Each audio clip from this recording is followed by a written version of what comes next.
ये वीडियो मैं अपने लिए बना रही और इसलिए बनाई जा रही है कि वीडियो किस तरह से बनाई जाती है। इसमें बहुत सारी मेहनत होती है क्योंकि अब गर्मियाँ आ चुकी हैं।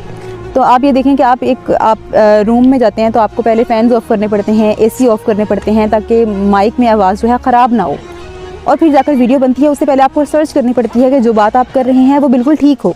बाद में कोई उसमें, वैसे तो लोग जो है कीड़े निकालेंगे क्योंकि उनकी आदत होती है, घर में उनको कोई नहीं पूछ रहा होता, लेकिन फिर भी उन्होंने अपना जो है कमेंट अगर बैड करना है तो वो करके जाते हैं क्योंकि उनकी फितरत में नेगेटिविटी इतनी होती है कि वो अच्छी बात में से भी नेगेटिविटी निकाल लेते हैं। तो ये उनका कसूर नहीं होता।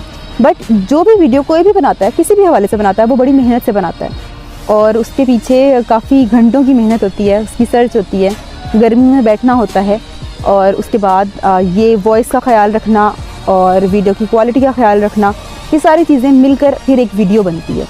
तो जब आप कभी भी किसी भी वीडियो पे कमेंट करने लगें तो सोचें